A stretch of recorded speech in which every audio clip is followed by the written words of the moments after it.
Hello, and welcome to this very first episode of the Vision of Being podcast. I'm really excited today to share with you my ayahuasca journey in the jungle. That was a couple of months ago now.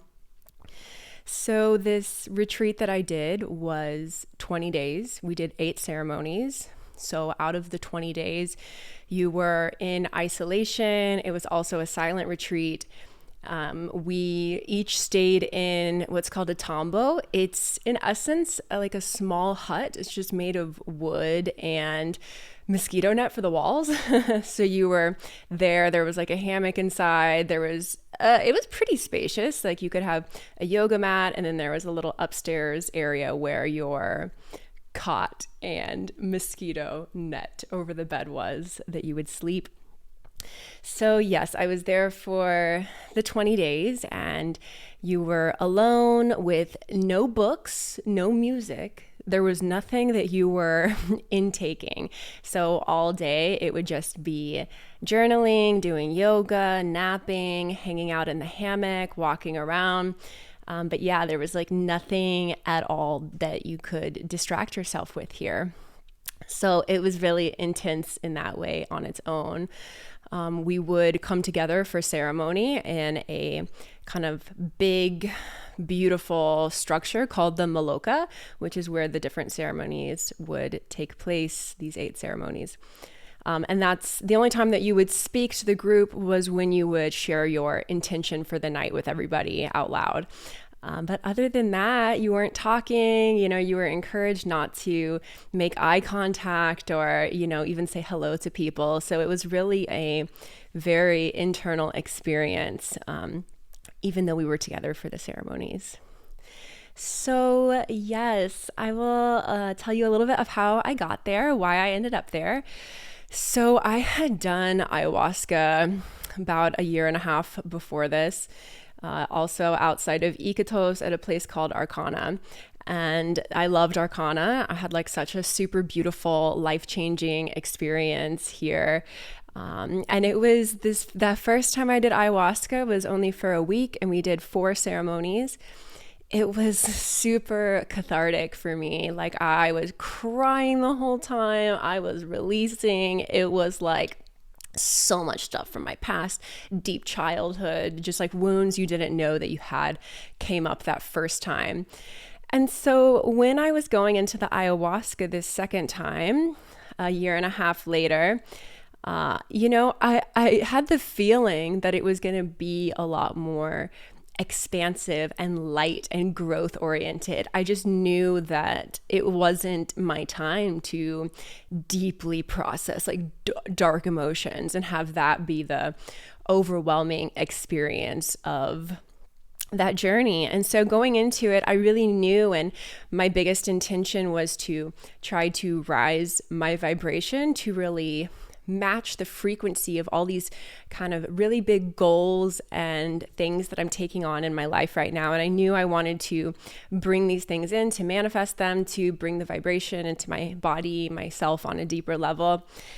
So yeah, I knew that this one was going to be a more uplifting and positive experience than my first time. Both super valuable, but yes, this one was a much more expansive and kind of enlightening experience, not so much in the mud, in the thick of it like the first time. So I'll go ahead and start us with the first ceremony. Don't mind if I'm kind of like peeking over at some notes over here. It's like a lot to remember and kind of take in. And after each ceremony, I had a journal, and I would write like the next day, like as much detail as I could remember about the ceremony. And it's funny, like reading back on these, I totally would have forgotten so much of this stuff. So I'm really happy that I did write it all down in the moment. So the first ceremony, my intention was to rise in love and land in my heart space. And in this first ceremony, you don't take as much of the medicine as maybe you will, because it's kind of like a test run for you and for the shamans and facilitators to see how you handle the medicine. And just so you can get a sense of how strong the medicine is, because each batch is differently. You brew each batch. They come from plants, so it's not always like a cut and dry man-made thing where you'll know exactly how strong it is or the essence that's going to be behind it. So you're kind of just testing the waters this very first night.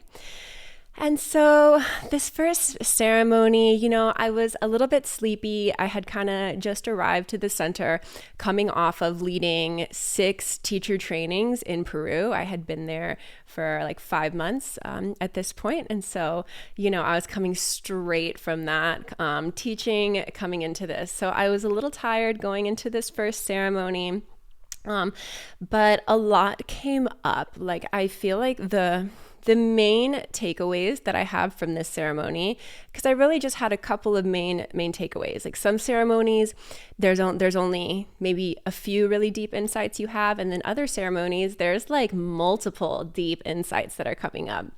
And so in this first ceremony, so these shamans, when they're singing, there was 2 maestros. So there was Maestra Matilda and Maestro Francisco, a male and a female shaman that led all of our ceremonies. They sing what are called the Iquitos, and they're the songs of the plants. And so the shamans are literally singing these songs from about 8 p.m. when it gets super dark, when the ceremony begins, to like 2, 3 in the morning. They're literally singing the entire time, these Iquitos, with just like little bits of silence in there. And they come around the circle of the Maloka to sing to you individually. So each of them comes around the circle and they're heading in opposite directions from each other. And then so that way you'll try your best to sit up if you're laying down, so that you can like really receive the Iquiro, the song of the plant. And you can like really feel this when they're singing to you. Like, it's actually no joke at all. Like, you will feel the Iquiros. It's wild, actually. So yeah, the maestros started coming around the circle. They're going in opposite directions in the circle. And first, Francisco gets to me, the male shaman, and I set up for him. He's giving me the Iquiros. I haven't purged yet at this point. Usually you purge, for me at least. It was usually like between 1 and 2 hours into the experience. And you get pretty nauseous for I don't know, like 15 minutes to 30 minutes. It really varies before you purge. And so I hadn't purged yet. And I felt myself kind of getting more nauseous, like more intense in the experience. I could feel things coming up and starting to move and really getting so much sensation in my body. So when Maestro Francisco started singing to me, I immediately just went into feeling kind of just like, father wound, because not that my parents did anything wrong, but we kind of have these wounds from our parents, like we were raised by them and spent our whole life with them, and every human is imperfect. And so I think we all have some kind of wounding from our parents. And so as he was singing to me, this kind of like father wound started coming up, and it felt really intense. And I was like, oh wow, like the energy is really building now. And I was really tapping into that feeling, but also feeling really deep feelings of forgiveness and connection to my father, but also just kind of processing through, any pain from my childhood in relation to him.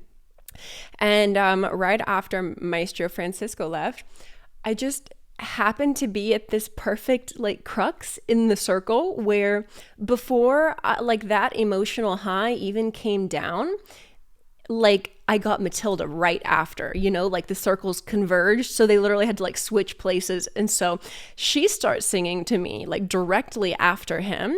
And then like mother wound comes up like so intensely, just like any pain that's ever happened between me and my mother, starts coming up and releasing. And as she's singing to me, I grab the bucket and I just start purging, throwing up, while she's singing me the Iquiros.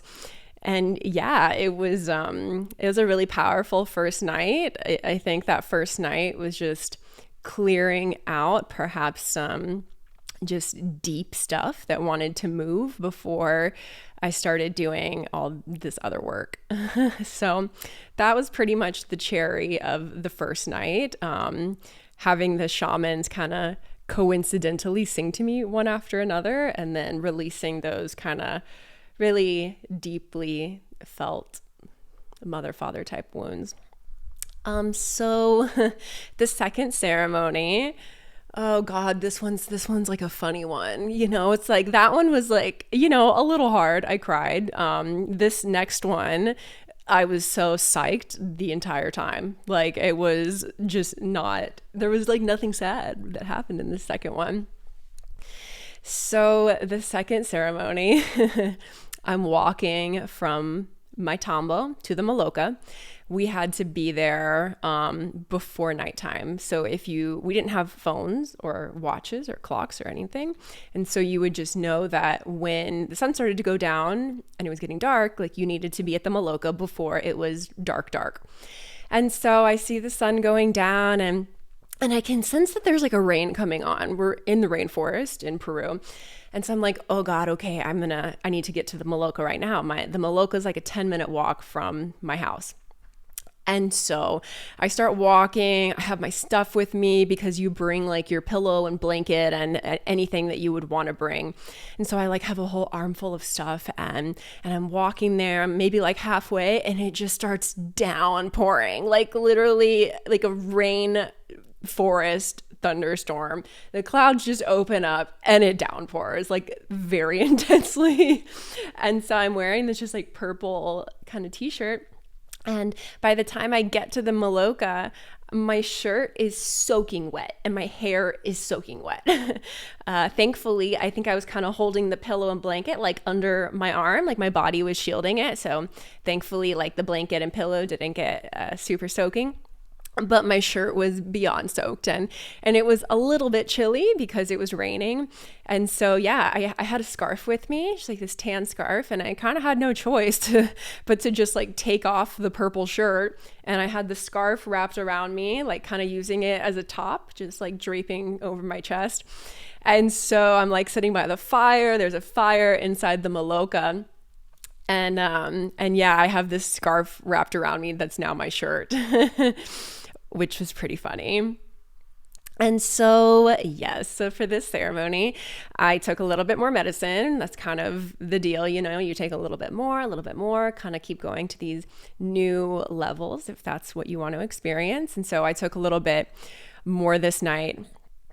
And so this night I started having kind of like less visuals than the first night, because the first night I really kind of was seeing like birds and different psychedelic visuals. But this night I didn't have like kind of hallucination type visuals. I was just having like full-blown downloads about the future and what I should do. And I got the ideas for this podcast and to start my YouTube channel up again. And so many ideas were flooding to me about trainings and things I wanted to do with people, and getting like full-blown visions of them though, and like what they're going to look like and how they're going to play out. And that's what I really love about ayahuasca, is that, with mushroom medicine or even LSD, I feel like, at least for me personally, it can be a really amazing like feeling. Like your body feels amazing, you're getting visuals, and you have these like more subtle feelings of like merging with God and becoming one with the universe. And they're super valuable, amazing feelings. And maybe you'll have ideas about like what directions to go in life. But the thing with the ayahuasca, it's so specific. It's not so ethereal that you can't bring this information back down to earth. Like the ayahuasca is even giving me downloads and visions of like, this is your podcast. This is what it's going to be about. Like, this is why you should do this. And so it's giving you these like real life future things you should do, and then also like showing you the real tangible steps that you need to do to get there. So I feel like ayahuasca is very practical, and that it just opens your mind to what is possible and like gives you so much information to really bring back and incorporate into your life. Like, it's not just a feeling that you come back with, it's actual knowledge and knowledge about what you should be doing this in this life and your purpose and how to do that, like very specifically. So I feel like she gives you really specific answers, which is super special. So this night, I'm laying down, I'm getting all these downloads about what I should do in the future. So I'm like getting so stoked, feeling so inspired about all these like amazing ideas that feel so solid and clear that are coming to me. And I'm kind of just like waiting to cry because that's been my experience up until this point. Like the first time I did ayahuasca, that whole week I cried. And then the first night on this round, I cried. So I was like, okay, that's what I do. I'm going to cry. So I'm like waiting for it. And it just like doesn't come. And I'm kind of like, okay, I'm still like in a great mood. I'm still stoked. Like, this is awesome. And so I'm just like sitting up and kind of swaying around and moving. And, the purge just comes naturally. It just comes out. There was no like moment of like such a deep insight that then I just like purged, which happens, but with this one, it was just natural. I was just feeling amazing, having these inspirational downloads. And then I just naturally purged and felt a lot better after that. And I do remember, because for me, at least after I purge, that's when I'm like still in the psychedelic realm, but I'm not nauseous in my body anymore. And so I can really like enjoy the ayahuasca so much in this like hour or two after purging. It's like the best of both worlds. And I remember it was pitch black in there. And because it was like overcast, so there was no moonlight, no lights, it was pitch black. Even when you open your eyes, it was so dark in this room.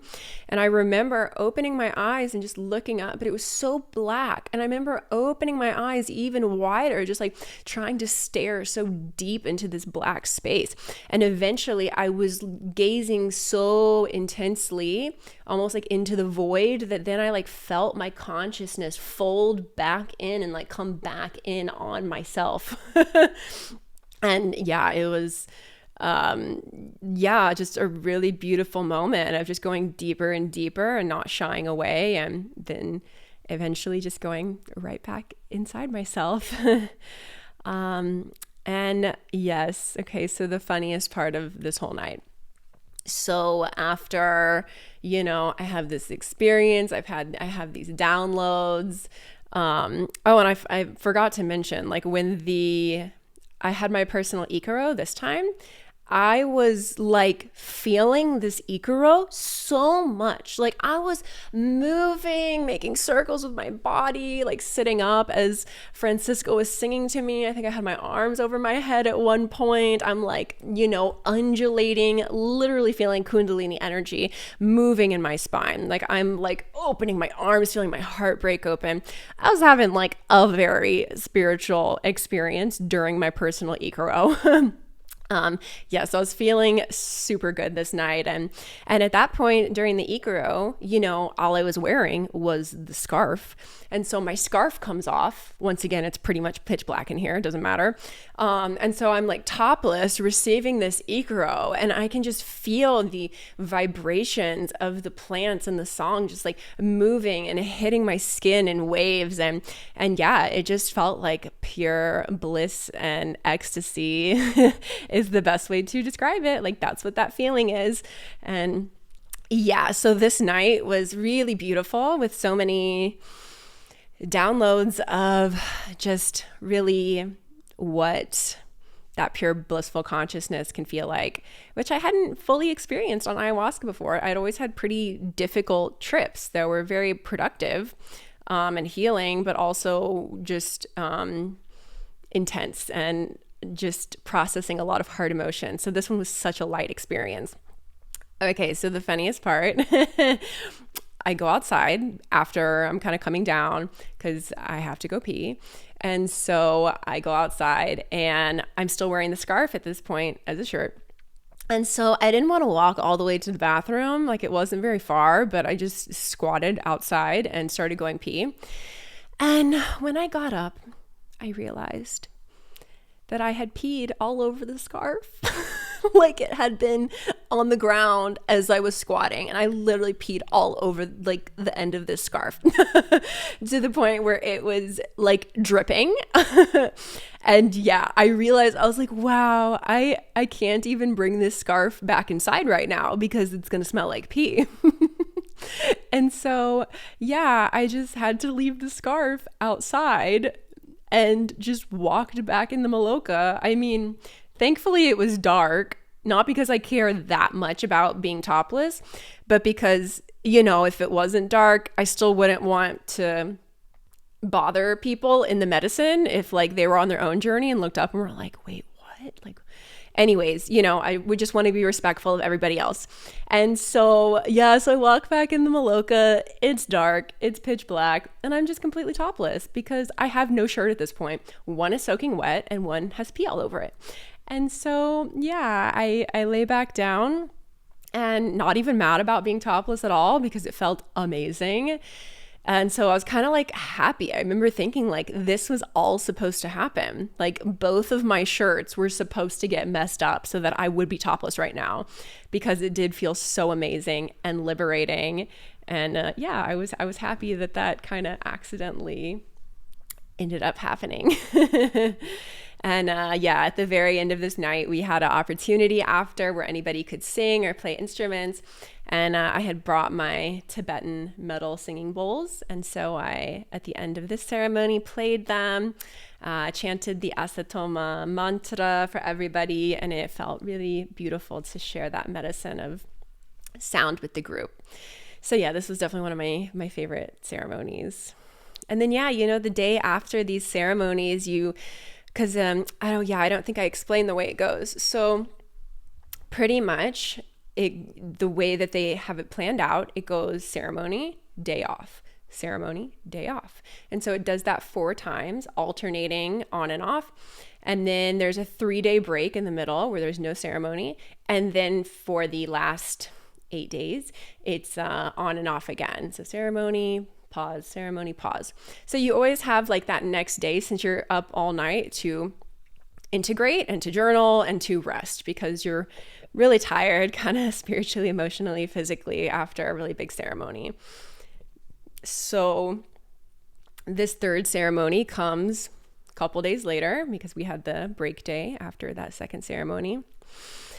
And my intention for this one that I shared was I surrender to love and release all judgments. Yes. And so this night even before the ceremony, I had put in a amethyst crystal yoni egg. And if you don't know what that is, it's a small egg. You can buy them in different crystals. Mine was amethyst, so it was purple. And you insert them into your vagina and it kind of just hangs out in there. And it can help you feel deeper into your core, into your center, and also can help with womb healing, and the different crystals kind of bring different properties into your body. And so, yeah, I just had the intuition to put this in before this ceremony, and I just kind of knew that some womb healing was going to happen this night. And so, yes, I had put the yoni egg in before, and go to the ceremony. It's ceremony number 3. And so yeah, I take even more medicine this time because I was feeling really good the time before, and kind of just keep going up and up just to see how high you can go, how high you can get. And so I take a little bit more, and this time, even before the shaman started singing, because they'll start singing once everyone's done taking the medicine, maybe a half hour later or something like that, once they start feeling it, because the shamans take small amounts of the medicine too. So once they start singing it, they'll release the silence and start singing. So before the shamans even started singing, I was already fully in it. Like this night, it hit me the fastest. Like I must have been 10 or 15 minutes, and I was just like already so deep in it. And I was just like, whoa, this is going to be insane. Okay. And so, yeah, I sit up. That was kind of my routine. I would take the medicine, lie down until I started feeling something. And then I would maybe kind of sit up to get those feelings going even more until it was time to purge. And then usually I would lay back down and then maybe like switch off throughout the night. So at this point, I was already sitting up like 15 minutes in because it got so intense. And so yeah, I'm sitting up and I'm feeling everything coming on so quickly, and all of a sudden my ex partner comes to me whose breakup I hadn't fully processed, and just, out of the blue, I'm like, oh, okay, it's time to process this person tonight. Like, that's what tonight is. Tonight is processing him night. And so it was just very clear, and once again, it's like, I hadn't planned that. Like, the medicine, you can give an intention, but she's going to show you and bring up memories and feelings and emotions that you need to process without your choice. Like, you don't really get to pick what you're going to process that night. Like, you can ask for it, but really at the end of the day, she's going to bring to you what you need to work through that night. And so once I realized it was him that I was going to be working through, I was kind of like, okay, tonight's the night. I hear you loud and clear, And so, yeah, I was really processing a lot of feelings from our breakup, and, on just such a deep level, really, felt the love that we shared for each other, do share for each other, and that like deep soul connection that we have. And then also really feeling the pain of that separation and breakup. And as I really leaned into feeling that pain and discomfort, like came appearing out of the darkness of my mind was a creature. It looked like a scorpion that was made of like electricity. And this like electric scorpion had dozens of arms, and they were extending like into infinity.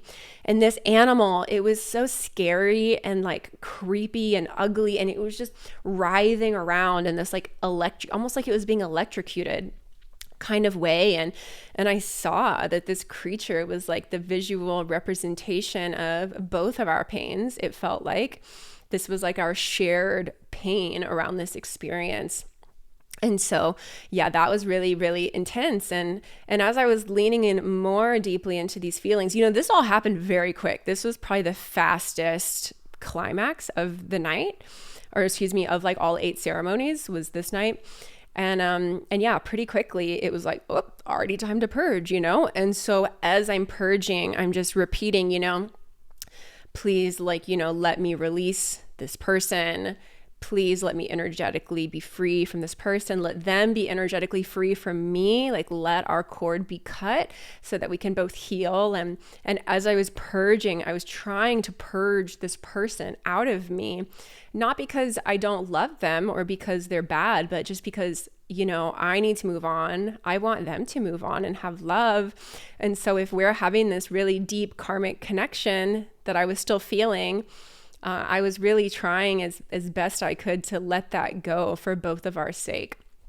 And so, yeah, so I'm purging, I'm throwing up, I'm repeating these words in my mind, really trying to release this person, this relationship. And then I finish. And right when I finished throwing up and thought it was over, a second wave hits me. And then all of a sudden I realized I was about to process the abortion that we had. And I'm actually very soon going to be making another video about that, about abortions. After experiencing one myself, I'm really not for them anymore. I do consider myself pro-life now. Before jumping to any conclusions on that, please just wait for the video that will come out in the next month or so on that, where I can explain that way more in depth. But anyways, so I realized that I was about to process that. And so, I'm just like doubled over. I'm not even crying. I'm just like so sad and just feeling the emotion so deep, like so deep inside that it wasn't even coming out. Like, it was just in my gut. I was feeling it. And so, yeah, I'm like really feeling these emotions. And then, all out loud, I just start saying to the unborn baby, like, I'm sorry, I'm sorry, I'm sorry. And I'm just repeating in my mind, I'm sorry, I'm sorry, I'm sorry, I'm so sorry, I'm so sorry. And that's just what was coming out. It wasn't intentional. I didn't plan to say that. It just, that's just where I was at. I was feeling it, processing it, and just apologizing to this life. Yeah, and like I said, I'll go more into that in a different video. But it's so interesting because that's what came up the night that I was wearing the yoni egg, that I was asking for healing in my womb. And yeah, it's like my body just kind of knew that that's what was going to happen. Yeah, so I think that was pretty much probably the hardest night of these ceremonies. Still nothing compared to my first ayahuasca experience. That was like completely gut-wrenching all 4 times in the best way.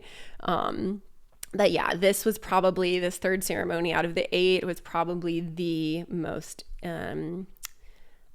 intense emotionally. Yeah. So,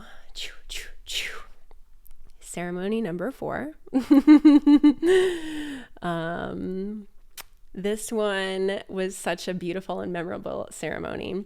Kind of like number 2, where it was just beautiful and mystical and amazing. Like I said, so many of these ceremonies were really, really amazing this time, and positive and uplifting, which was really great.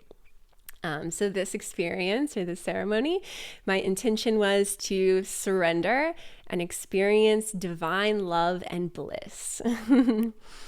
And so this time, this was the 4th ceremony. So I knew that I was going to have a 3-day break after this ceremony. And so this time I took even more. I know for a fact, this was the most medicine I took out of the 8 ceremonies. So I took almost a full cup. It was like 3/4 of a cup. And this was really strong medicine. So I was taking like this is like a big granddaddy dose. Like, this was a lot of medicine. But yeah, I was like ready to go there. I felt great. It was good. Even when I drank it, the shaman looks at me and he goes, muy fuerte, like very strong. And so I was like, oh wow, I did just take a lot, didn't I? And so yeah. I take the medicine, I go through my kind of, thing that I do, lay down, waiting for it to kick in. And this one kicked in a little slower, and then it came on really strong. And with this one, it was so beautiful. Really, this one, I just had such a mystical vision that I really take with me, and I can still see, and is actually the artwork for this podcast. So as I was coming up on the medicine this time, once it started to kick in and I sat up and started to really feel it, it was very strong and very intense. And I was kind of like hanging on so I could get some more downloads before purging, because it was so intense. And so I'm sitting up and I'm feeling like and seeing this body of light. It was like truly my aura. So I'm like looking at it, or my eyes are closed, and I can see it's almost like a black silhouette, and I can see that it's me, and it's the back of my head and shoulders. It's almost like I'm looking at me from behind, and we're looking in the same direction. But it was like just this like totally black outline kind of a head. And so I see that. I'm just going to read to you a little snippet from my journal that I wrote about this vision that I had. And it says, there was a large orb emanating from me of electric white and pink hues. Around that, on the edges of the image, were orange, white, and yellow rays of the sun taking up my entire visual field. Around my chest area was a supernova-like ring of color, almost like the ring of a planet wrapped around me. I felt my radiating, pure, piercing, magnetic essence, 100% tapped into the cosmos and my infinite power. And so, yeah, as I was feeling this really large dose of medicine to its maximum potential, and then I was sitting up straight and breathing and seeing this radiating, powerful, like aura emanating from me. And the more I'm sitting up straighter and straighter, kind of like pulling my belly in and sitting up and breathing, because it's so intense, and I was so nauseous that you kind of want to be curled over a little bit, because your stomach, like it's so intense. So to actually sit up straight and like pull your shoulders back and open your chest takes a lot of energy. Like it's really hard to really push through that feeling, because you kind of want to curl because it's so intense in your stomach.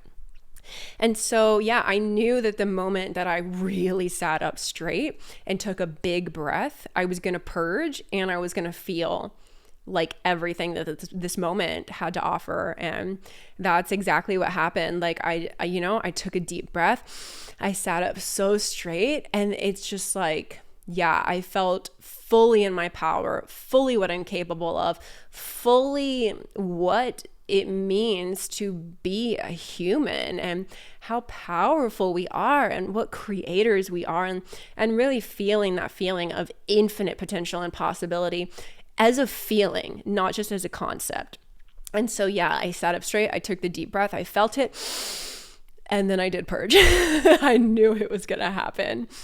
And so it was so amazing. It was absolutely beautiful. And I had this amazing artist, Delta Venus, commission this artwork. I had drawn as best I could with like a pen, a outline of what this looked like. And then I had written this down. So I gave her the paragraph and the drawing that I had made. And she created the cover for this podcast based off of that image. And she did such a good job capturing the essence. I'm just blown away and so happy that I had commissioned her to do this artwork. Because yeah, it's so special to me, and it really captures what I saw and felt during that moment. And that's where the name Vision of Being podcast come from. Because after I had drawn the image, I just kind of wrote in the corner. Wasn't even thinking about it too much. I just wrote in the corner to kind of like name this piece of art that I had just drawn, Vision of Being, because that's what it felt like to me. It was a vision that I had of me being like in my most essence, like truly being. And so what a better name for a podcast than Vision of Being, because it's, I'm hoping that I can share all these ways and visions of the future, and how we can live, how we can be more and be more present.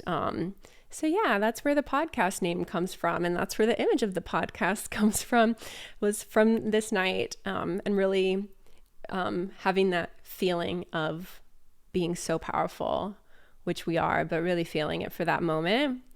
It was a really special moment for sure.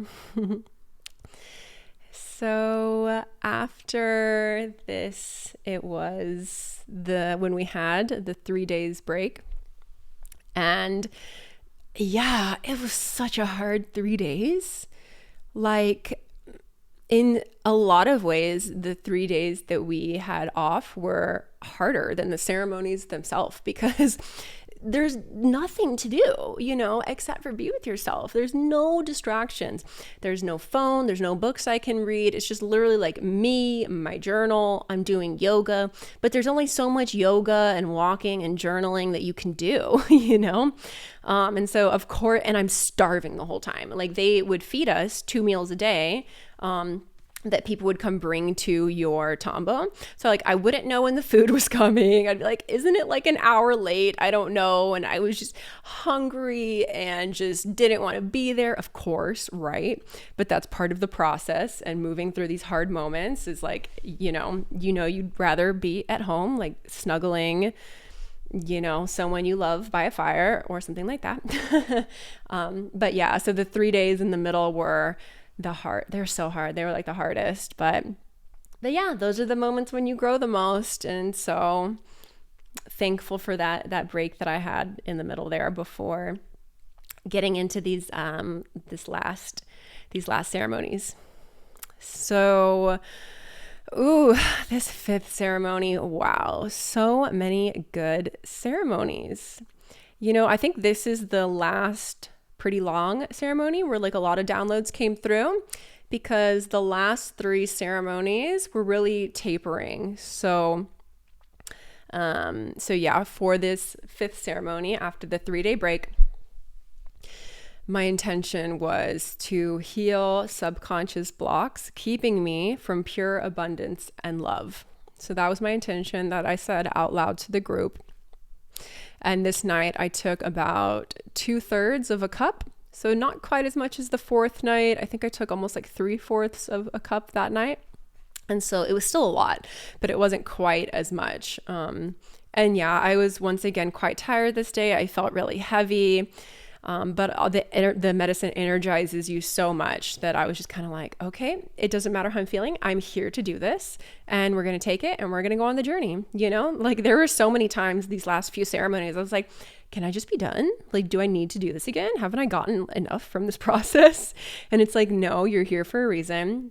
You're going to do it. And so, yeah, you just do it. You take the medicine, and you just receive what lessons you're meant to learn that night. And so, yeah, I wasn't feeling that great, but I took the medicine and ended up having one of the best experiences. So yes, I took the medicine.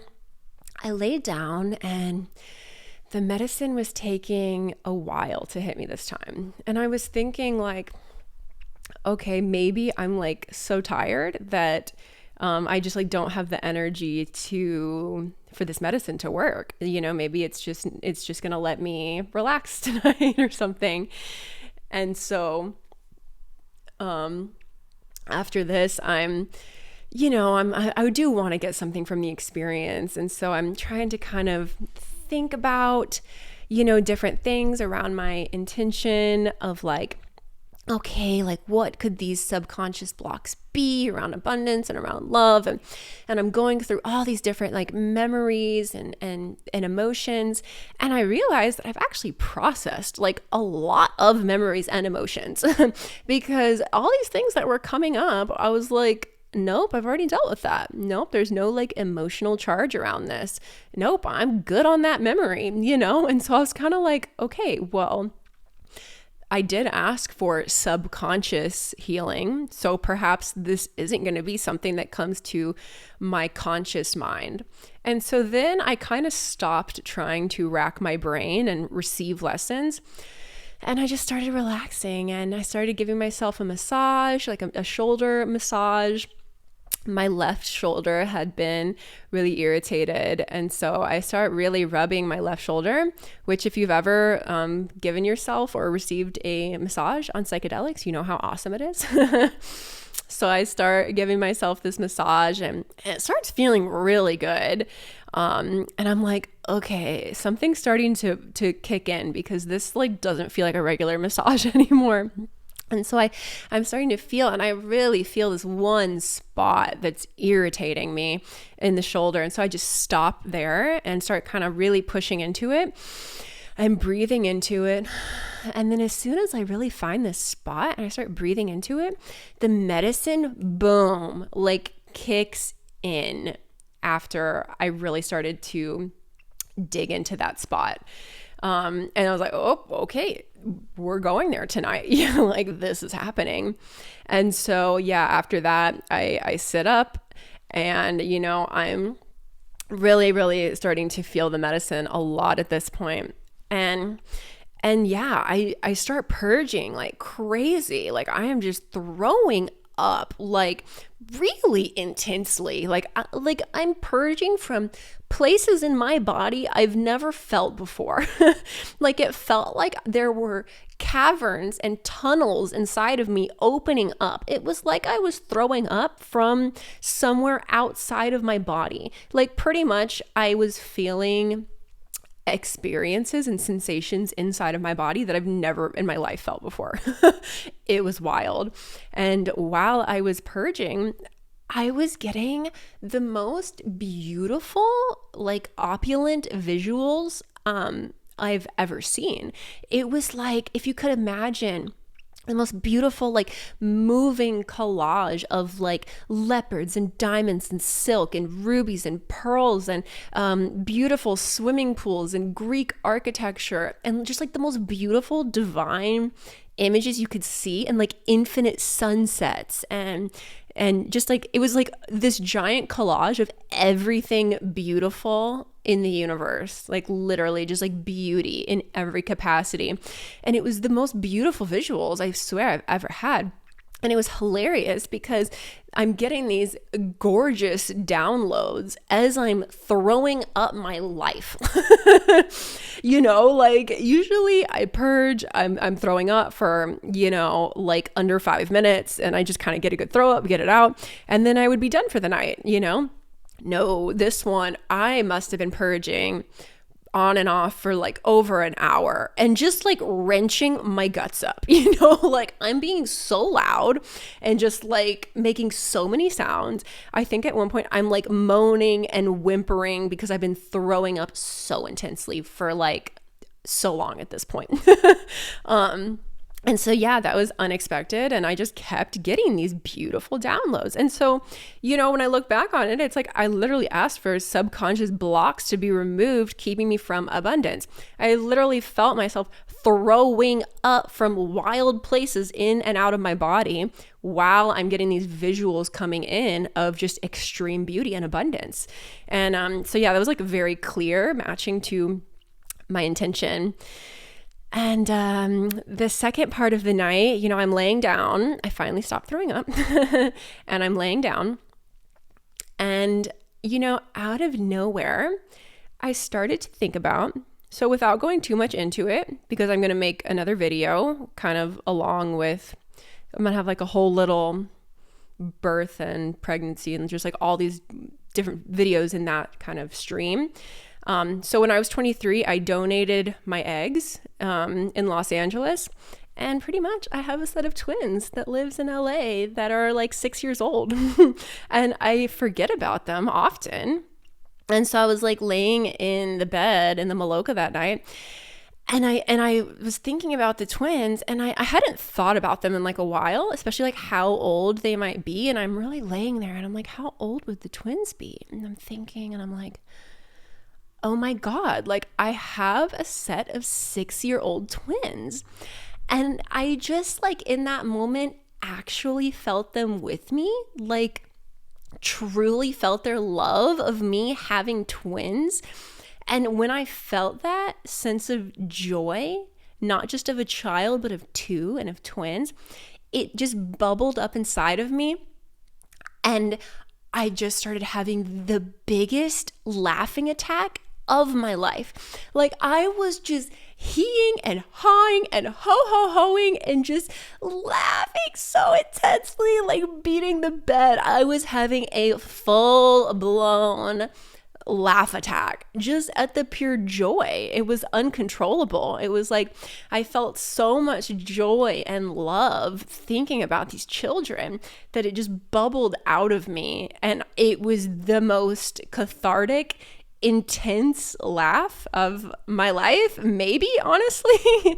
And yeah, it was such a beautiful moment. It was so joyful, and you can just feel the whole room kind of catch on and start laughing too. So yeah, that was definitely a really special night in this journey. Let's see. So yeah, after this night, we are arriving at the 6th ceremony. So this ceremony, I only really had like one full-blown download on it. My intention for this 6th ceremony was to heal any blocks keeping me from my soulmate, because that was a part of my intentions for going there, was to also align my frequency with finding my soulmate and the person I'm really, really meant to be with for the rest of my life. And so that was my intention for the night, very specifically. And once again, I took a hefty dose, about 2/3 of a cup. And this one came on pretty fast. I think I purged after only about 45 minutes. And, this time it's funny because the only download I had this night was as I was purging, I received downloads and images and visions of a beautiful yoga studio that I'm supposed to open in Dallas and that I'm going to open. And once again, this is a whole nother video I'm going to get into about that, because I had thought I was going to open a yoga school in the jungle in Costa Rica. Like, that had been my plan for the past 5 years, like at least a few years. And so when I had that full-blown download, and then I was purging out any part of me that didn't believe it or didn't think I was worth it or that I could do it or had fears around it, and I just purged anything out like that was stopping me from having that be a reality. And then the rest of the night, it was such a visceral bodily experience. Like, I was just moving, twisting. I was doing yoga. I was doing full wheel on my bed, little cot thing. And, I'm cracking every joint in my body. I'm cracking my toes, my back, my finger. Like, I'm being loud, honestly. I'm making noises. I'm fluttering my lips. I'm just like, I'm literally making every noise you can make. Because I'm really deep in the medicine, and so I kind of come out of the medicine and I realize, I'm like, oh, wow, I was I was just being really loud, like, okay, like, it's fine. But yeah, that happened. And so, yeah, I thought it was pretty interesting that the night I asked for any blocks for my soulmate to be removed, that I had the download to pretty much move back home to Dallas. And then the rest of the experience was, I think, just me pushing anything out of my physical body. So yeah, I guess that the person's either in Dallas or is willing to be in Dallas. I don't know, but I was walking on one path before, and then after this night, boom, walking on a totally, totally different trajectory. So yeah, I thought that was really interesting. Yes, so 2 more ceremonies, and these are both, I didn't take as much these last 2. It was really kind of like a coming down the hill kind of process. And I was pretty exhausted at this point. And so for this 7th ceremony, I really just wanted to hold space for everybody, because I had been taking a lot of medicine and had been having pretty, I guess, kind of loud experiences. I'm just like pretty verbal, and like I'm just moving around like on my mat. And so especially the night before, or ceremony before. And so for this one, I really just wanted to hold space for everybody. And so I didn't take very much. I only took like 1/4 of a cup, and it took like 2 or 3 hours to hit me. Like, it did not hit me. I really didn't even think it was going to. But it was interesting because, one woman was really crying for like an hour and a half, like a long time. And I'm just sobbing that whole time. And I was completely sober, so I'm just there. I'm energetically holding space for her, sending her energy. And then another man, a couple beds away from me, is obviously having a bad trip. He's like saying stuff like, where am I? I'm scared. I'm in hell. I'm not safe. And he's like literally saying these things out loud, like quietly, but out loud. And so I'm just like, oh God, he's like having a really hard time right now. And so I was sober enough to hear what was going on with everybody else in the room. And so, yeah, it was nice to just hold space for everybody in that way, and kind of feel what everybody else was going through. And yeah, that's kind of what I wanted this night. That was my only intention, was to really hold space for people. And it was interesting because after the woman stopped crying and after the man stopped kind of talking these things, I could tell they had calmed down a bit. Then the medicine did end up kicking in, and I did end up purging. I don't think I had too many crazy downloads this night, but I did get to receive my intention, which was to hold space for everybody else, since I felt that everybody else had been really great in holding space for me. So for the last ceremony, I took maybe 1/2 a cup, so it was still a decent dose, but it wasn't huge or anything like that. And yeah, this night I was having really beautiful downloads of, me living in a big house one day and having it be big enough to have my family with me. I had visions of homeschooling my children, and yeah, I think I was just really receiving this new life for myself because I hadn't considered moving back to Texas ever. And now that it was so deeply in my consciousness of like, wow, this is what I'm doing. This is the way my life is going. It's like the medicine just started downloading what my future life is going to look like and showing it to me so that I could see it and start like manifesting and working towards it.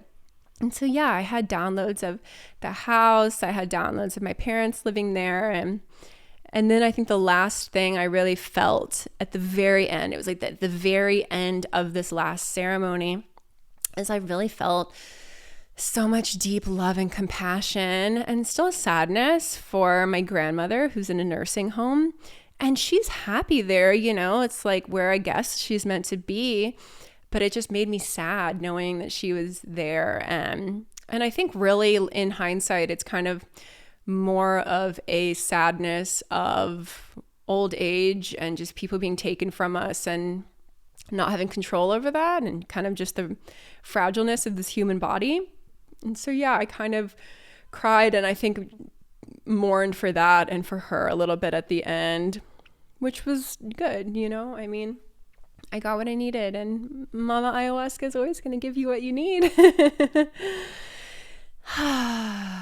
And so, yeah, those were my 8 experiences. And really, it's also so much the silence in between and the time in between that allows you to process all of these experiences. Like, I wouldn't have had all these realizations had I not had the integration days after and time to journal and to think about everything and make sense of everything. So really it was the whole 20 days, all of the silence, all of the introspection mixed with the plant medicine that was so potent. They really worked together to kind of, just give this super, super deep and meaningful experience. So if I hadn't already mentioned it, I'll put the link to this beautiful place called Psychonauta outside of Iquitos, Peru. I'd highly recommend it. The shamans were amazing. It was such a genuine and authentic experience. I really loved it. And I'm just so thankful for the medicine because my life would be going in a completely different direction right now if I hadn't had this experience and taken the medicine. And who knows how long I would have gone on that path without realizing it wasn't the right path for me, and how many lessons I would have had to learn, and how many times I would have had to like bang my head into a wall, just being like, why isn't this working? And I feel like I really bypassed quite a few years of lessons and kind of expedited myself to where I'm really meant to be. So I'm very thankful for this medicine and for this time and for the shamans and for the facilities for letting this happen. It was such a beautiful and life-changing experience. And if you're feeling called to it or drawn to it, I would definitely recommend on taking the plunge. Mama Ayahuasca will call you when you're ready, but just be sure that you answer the call whenever it comes to you. Thank you so much for listening. Let me know if you have any questions. And yeah, I look forward to talking to you more on this podcast. Peace, love, and blessings, y'all. Namaste.